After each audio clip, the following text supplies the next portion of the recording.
Bom dia, alunos e alunas.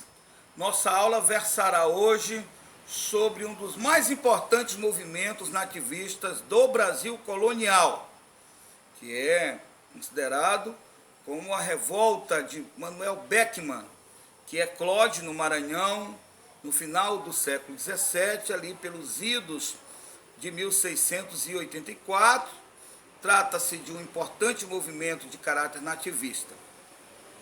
A primeira questão a ser abordada é quanto à questão do movimento nativista. A revolta de Beckmann é considerada esse movimento nativista.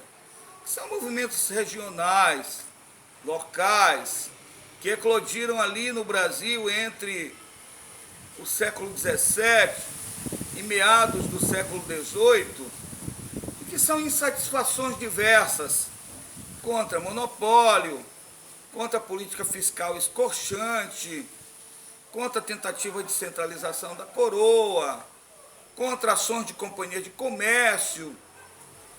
Então, esses movimentos acabaram se chamando de nativistas para que se pudesse diferenciá-los dos movimentos separatistas, né?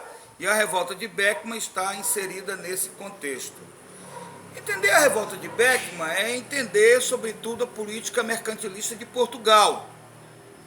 Nesta época, Portugal, que já sai do domínio espanhol ali desde 1640, está tentando implementar uma política mercantilista para o Brasil, através da criação de companhias de comércio. Criou o Conselho Ultramarino em 1642, que foi um órgão que já inicia um processo de centralização, e cria também companhias de comércio, como a Companhia do Estado do Brasil e a Companhia do Estado do Maranhão. Então, é nessa condição de monopólio da política portuguesa e das insatisfações geradas na colônia, no caso, nessa parte do Brasil, que você passa a ter um entendimento sobre a revolta de Beckmann. A revolta de Beckmann tem 3 eixos fundamentais. O primeiro eixo é você entender o contexto do Estado do Maranhão ali no final do século XVII. No final desse século XVII, o Maranhão é um Estado separado do Brasil, independente do Brasil, atrelado à coroa, é bem verdade, um Estado grande, de dimensões continentais. O Brasil, o Maranhão ia de uma parte do Rio Grande do Norte ao Amapá, passando pelo Nordeste, Norte e até um pedacinho do Centro-Oeste, pegava aí o Estado do Maranhão. Esse Estado foi criado em 1621 como tentativa de evitar as conquistas estrangeiras. Então, para que se tivesse fortinhos no norte, e ocupasse, povoasse e explorasse o norte, as suas riquezas, as suas drogas do sertão, se cria esse Estado. E o Maranhão vai ser testa desse Estado, e São Luís, a cidade principal, a outra grande cidade que tinha aí, era Belém em relação a esse Estado.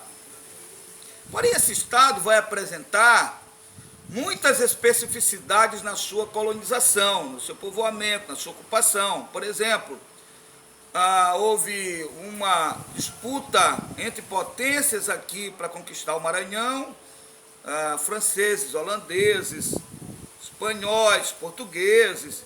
E repare que a revolta de Beckmann é 40 anos depois do domínio holandês. Então, é muito próximo do domínio estrangeiro. Portugal está preocupado com essa questão estrangeira de dominação no Maranhão. Também a colonização desse Estado ela foi tardia, e isso deu certas especificidades. Uma parte do Brasil isolada, né? Mas ao norte, essa parte do Brasil tinha pouco contato com a metrópole, né? E menos contato ainda com a outra parte do Brasil. Eu até digo novamente que as relações do Maranhão com a metrópole eram relações mais amplas do que com o Rio de Janeiro e São Paulo. Então eram relações políticas e relações, sobretudo econômicas, que se tinha aí com Portugal, e isso aproximou o Maranhão de Portugal, tá? Nesse período, esse estado do Maranhão. Nesse estado tivemos dificuldades, por exemplo, de ter africanos. Não é que não tivesse africano, mas a oferta de escravizados africanos aqui foi pequena, até antes da Companhia de Comércio do Grão-Pará e Maranhão de 1755. Esse estado trouxe para cá jesuítas, e aí o que se vai ter um confronto muito grande, que eu vou já abordar como segundo eixo, entre Câmara Municipal, colonos, comerciantes de um lado, e do outro os padres jesuítas, e do outro o próprio Estado português. Então, o entendimento da revolta de Beckmann passa por esse contexto do que é o Maranhão ali no final do século XVII como Estado. Aqui, a lavoura teve seríssimos problemas, a lavoura de exportação, o açúcar, o algodão, o cacau, foram economias tentadas aqui, mas que acabavam não desenvolvendo, foram embrionárias, poucos engenhos. Isso por conta da falta de mão de obra africana, da falta de investimentos, de uma ligação comercial mais ampla. Aqui tinha um problema das moedas, né? Faltavam moedas aqui, e aí na falta dessas moedas, cravinho era moeda, pano era moeda, rolo era moeda, fio de algodão era moeda. Em geral, então, muitas dificuldades marcam esse estado, embora não fosse uma situação de miséria, pobreza tão grande quanto alguns aqui comentaram. A professora Regina Faria critica esta passagem, que considera o Maranhão miserável, extremamente pobre. Não é assim, tinha uma infraestrutura mínima aqui. A outra questão que você tem que analisar, causal e definidora da revolta, do movimento, da luta, é a questão que envolve o choque entre a Câmara, representando os interesses de colonos e comerciantes, contra os padres da Companhia de Jesus, os jesuítas. Os jesuítas vieram para cá logo no início da colonização, em 1619, já temos aqui os primeiros padres jesuítas, uma ordem bastante influente, criada lá na Contra-Reforma, vem para cá para realizar a catequese. Mas os padres vão até bem mais. Vão ser muito influentes, vão enriquecer com o comércio das drogas do sertão. O Pombal, quando expulsou os jesuítas daqui, ele expulsou dizendo que os padres tinham construído um estado dentro do estado e tomou 33 fazendas dos jesuítas entre Maranhão e Pará. Mas o confronto principal gira em torno da escravidão do índio. O colono quer o índio como escravo porque não tem oferta de africanos, e os jesuítas querem a liberdade do índio, não só para o trabalho nas missões, não só para o trabalho da educação, da catequese político-religiosa, mas também porque querem os índios na exploração das drogas do sertão. Então, choque de interesse da igreja com choque de interesse dos colonos através da Câmara Municipal. E a guerra vai ser aberta. A coroa participa disso porque, ora, determina através de lei o direito de escravidão, ora, determina o direito de liberdade. E foi muito importante nesse contexto aí a presença do padre Antônio Vieira, que veio para cá no início da década de 50, desse século XVII, e passou a ter uma força fundamental. Vinculado com o rei de Portugal, Vieira conseguiu várias vitórias para a igreja e para os índios, nesse sentido que os índios eram exterminados, os índios eram escravizados. De qualquer forma, a igreja se intrometia nessa questão. E aí, com essas leis que foram acontecendo ao longo do século XVII, foram várias dessas leis de liberdade, por exemplo, a Câmara reagia e ficava do lado dos comerciantes e colonos, e aí decretava a expulsão dos padres jesuítas do Maranhão. Desde 1621 já se fala na expulsão dos padres. Expulsão essa que graçou ali, se concretizou em 1661 e depois em 1684.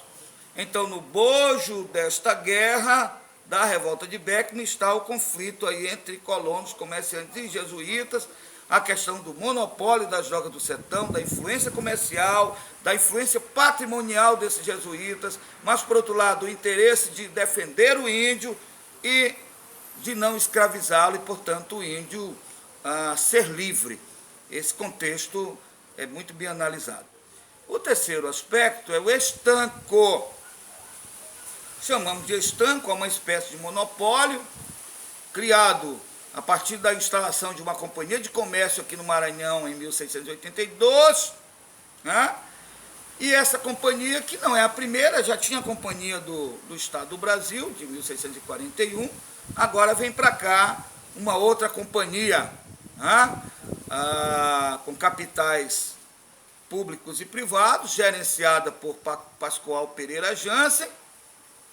A intenção do rei era até interessante, era tentar tirar o Maranhão do isolamento, era tentar abastecê-lo, era tentar ter um fluxo comercial para cá, para o estado do Maranhão, era tentar introduzir africanos para cá, para diminuir os conflitos e a lavoura de exportação ser alavancada. Mas tudo isso fracassou. Fracassou pela corrupção dos gestores, fracassou pelos problemas que foram aqui diversos, fracassou porque os interesses do Estado português e da companhia entraram em choque com os interesses dos colonos, dos padres e dos comerciantes em relação à questão local. Fracassou porque a companhia não introduziu os produtos aqui de primeira necessidade, não garantiu o fluxo de navios para desenvolver o comércio, e os 10 mil escravos africanos, na razão de 500 por ano, vieram de forma muito irregular. Além das corrupções diversas que haviam aqui, chegou um carregamento de escravos e Pascoal Pereira Jansen disse que o escravo não era da companhia, era dele, e aí não podia vender pelo preço de tabela, e aí os escravos acabaram muito caros. Então são essas circunstâncias que levam à deflagração da revolta de Beckmann. É um típico movimento elitista, você não tem aqui escravos, você não tem pobres, tem uma parcela do povo que é manipulada, mas à testa do movimento estão grandes proprietários, latifundiários como Manuel Beckmann, comerciante, vereador, Jorge Sampaio, procurador da Câmara, vereador, Thomas Beckmann, advogado, Eugênio Maranhão, empresário aqui de engenho, né? O mais pobre era Francisco Dias Deiró, né? Que tinha essa função de representar o povo, mas era muito mais discurso do que prática. Não é uma revolta de povo, a revolta de Beckmann. O movimento se deflagra em 1684, e é um movimento muito forte, né? Movimento de ameaças, chantagens, prisões, expulsões, conflitos ali de setores da sociedade, no Maranhão. Agora, um movimento que ficou muito isolado, porque ele é um movimento em São Luís, né? E no máximo se espraiando ali para a região do Itapecuru e do Mearim, porque nem Alcântara, que tinha vila, e muito menos o Pará, que era Belém, outra cidade grandiosa aqui, não quiseram participar com medo da tamanha repressão que vai se deflagrar nesse movimento. O ponto alto do movimento é quando uma série de exigências são colocadas em prática pelos rebeldes. Por exemplo, cria-se uma junta governativa de autogoverno, é inédito isso aí na colônia. Criou-se na revolta de Beckmann, quer dizer, os próprios líderes da revolta que eu citei há pouco acabaram sendo também os líderes que compuseram a nova junta governativa. O governador foi preso e expulso do Maranhão, até porque ele vivia mais em Belém do que em São Luís, e era corrupto, era sócio de Pascoal Pereira Jansen aí nos interesses comerciais. O que o representava aqui também foi preso, Os jesuítas foram expulsos do Maranhão, embora depois retornando, e a condição de conflito foi muito grande com os padres da Companhia de Jesus nessa época. Criou-se uma guarda cívica para defender a cidade, os armazéns do estanque foram fechados, se decretou o fim desse estanco, né? E a questão da palavra estanco, ela tem também uma outra derivação, vem de estancar. Estancar o comércio pequeno, mas que era monopólio de jesuítas, mas que também colonos e comerciantes exerciam. Foi um movimento muito forte, dos mais fortes movimentos do Brasil colonial, elitista, já frisei, e a coroa usou uma estratégia terrível contra esse movimento. Ela não deu tanta atenção, deixou que as coisas fossem acontecendo aqui, a coroa foi sendo informada, mas a coroa sempre mandava dizer que, olha, a repressão vai ser grande, cabeças vão rolar. Como a coroa não deu total atenção, o movimento começou a se esfacelar, né? A falta até de atividades contra adversários, o governador expulso, os jesuítas expulsos, a coroa não veio. Então, a saída foi tentar arrumar uma estratégia para que esses representantes fossem para Portugal. Tentar conseguir o perdão do rei, né? Jurar a bandeira portuguesa e pedir o perdão do rei. E, de fato, essa comissão foi com Tomás Beckmann, depois de um discurso desesperador de Manuel Beckmann, quando ele diz, não resta outra coisa a fazer, senão cada um defender a si próprio. Duas coisas são necessárias, o fim do estanco e a expulsão dos jesuítas, e depois haverá tempo de mandar representante para pedir o perdão da coroa. Essa foi a estratégia, só que não deu certo, porque quando Tomás Beckmann chegou em Portugal, foi preso e logo depois remetido para São Luís, veio na frente o novo governador, Gomes Freire de Andrade, que chegando aqui determinou o que a gente chama de devassa, tá? Apurou as questões do movimento. Alguns foram presos, outros exilados, outros receberam perdão, só que a coroa queria que rolasse cabeça, né, para servir de exemplo. E aí 3 foram condenados. O Francisco Dias de Eiró, que fugiu e não foi enforcado, né? Manuel Beckmann, melhor dizendo, e o representante da coroa aqui, como procurador, Jorge de Sampaio. Quanto a Beckmann, o seu enforcamento o transformou em herói, né? Eu faço uma discussão no livro sobre isso.